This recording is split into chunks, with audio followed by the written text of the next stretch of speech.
I talked to Brock, and he was, telling me how he roomed with Riley, and he was married, and he's engaged and stuff. How'd that connection, do you think, kind of help you guys? I really do believe that, one, great fit for the program. I mean, awesome. Him and Riley are kind of similar guys, just very mature about their business. Obviously, getting married, I'm not married, but a lot of the guys that have been, they know the commitment that takes. And I think he comes from a great family. His mom and dad are awesome. They're very supportive. His fiance Anna, she's very supportive, and they're fired up. I think they want to live here and be here too, in the future. And she's coming out with them. But I really believe that connection piece of having another guy in the room that has been through similar life experiences, has that experience, has been there a while, all those type of things, and then has done this while being married and living with his wife and those type of things. I think Riley provides a lot of great insight and a lot of great leadership. And though I think Brock will be a great leader in his own right, just experience, from being there. I never knew experience was valuable until I had some.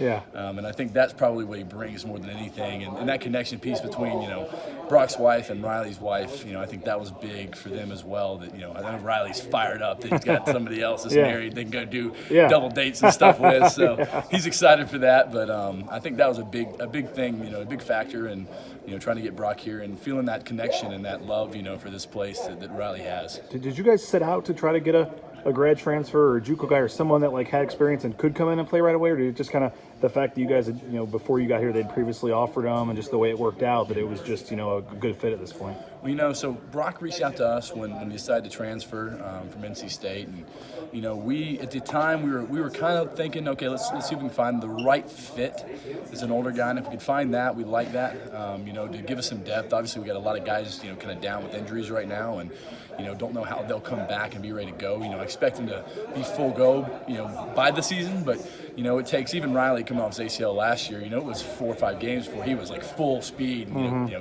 killing guys, to that standpoint. It took him a few games just to get back to that elite level of play. So a guy that, has a chance to come in and be an impact player for us, and so that's really the big deal for us was finding a guy like that, that could come in and a mature guy. I think one of the best parts of Brock is that you don't have a lot of the hoopla and the things that can get into the recruiting process sometimes. Like, he knows what he wants. He wants to win. He wants to be around good people, and a great culture. And, I think that's something that matters to us too, that we get a guy like that fits that room, and, that the guys know that they can trust him and he's going to work really hard and that he'll be successful, and obviously he's played on a top stage and an elite level stage and done well, started for a long time, and, we'll have the opportunity to compete here just the same. You look at your group going into the spring. You mentioned some guys being down. Obviously, Zeke's going to be out this spring. How are you looking numbers-wise in the spring? We'll be pretty good. Okay. We'll have a decent amount.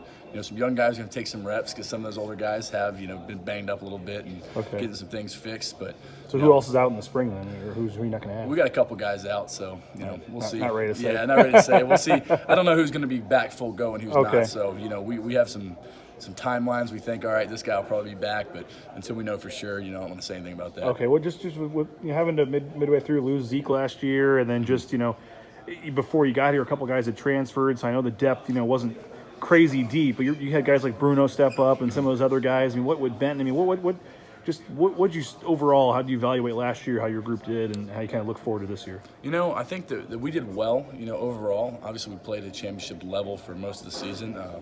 I think we can get better. I think I can get better, as always, and learning the guys and how to coach them better, those type of things. Like, from my standpoint, that's stuff that I love and I want to get better at and help them to grow as players and men and all those things. And so I think we did. We played pretty well, but obviously having a little bit more of that youth movement to kind of get the experience they need. Really, we got a lot of really good players that are young guys. They just need that experience and the reps and spring ball, those type of things, to get them to a level where they can play, and compete at a high level when they're on the field. I think that's the biggest thing for us, this year, that we didn't have last year, and hopefully Zeke comes back ready to roll. We get Brock in here and we got a chance to, have some seriously good depth at linebacker and be able to rotate guys. And so, Riley didn't have to play 90 snaps in a game. He can play 60 snaps in a game, and we can sub him and feel good about that for 30, but we got a lot of work to do to get to that point. But, we have the guys and certainly have the talent to do so. With guys like Benton and Bruno, former walk-ons and stuff, they obviously got a chance to really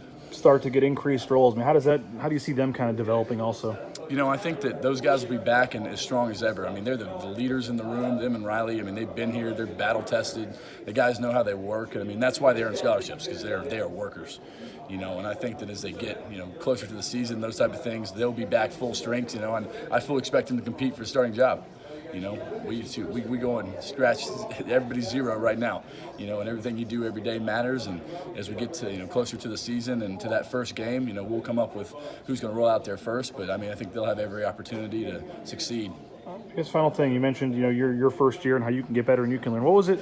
You'd always dreamed of something, having your own room and being a position coach and stuff. How was last year for you? It was great. I mean, awesome staff and an awesome place. I mean, I feel like I got lucky with what Boise, Idaho is. Just, I didn't know coming from the East Coast. I knew that it was a great program. History, tradition. I mean, winningest program in college football, like all those things I knew.